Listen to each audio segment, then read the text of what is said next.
చిన్న అంత విగ్రహం ఉందన్నమాట. ఈ మధ్య మన తిరుపతికి వెళ్ళినప్పుడు తీసుకొని వచ్చా. నాకెందుకు ఆ విగ్రహాన్ని చూస్తే నిజంగా ఆయన ఎదురుగా కూర్చున్నట్టే అనిపిస్తుంది. ఏనైనా బాగున్నావంటే బాగున్నాను రా తలనొప్పి వస్తుంది అన్నట్టు ఉంటది. అది నాకు ఇన్నర్ వాయిస్ నిజంగా వినిపిస్తుందిరా. చాలా మంది చెప్తే, మా ఆయనకి చెప్తే, మీ బావ చెప్తే ఏమంటారు తెలుసా, పిచ్చి బాగా ముదిరింది, ఏదో పోయి తిరుపతి రోజులు పెట్టేస్తే ఆడే ఉండంటాడు. లేదు బావా, ఇప్పుడు ఏంటి, సరే అవునా, సరే నా గురించి కూడా చెప్పు అని అంటే, ఆహా నీ గురించి చెప్పను నేను అంటాను. ఇట్లా ఇన్నర్ వాయిస్ ఏదన్నా అడిగితే సమాధానం చెప్పినట్టు అనిపిస్తుంది.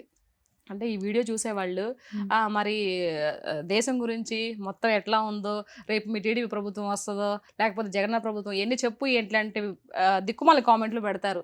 నేను చెప్పేది నా ఉన్న భక్తిని నేను ఆయన ముందర పెట్టుకుంటున్నా. ఆయన ఏదో నాతో వచ్చి మాట్లాడుతున్నాడని కాదు, అది కూడా నా వాయిసే.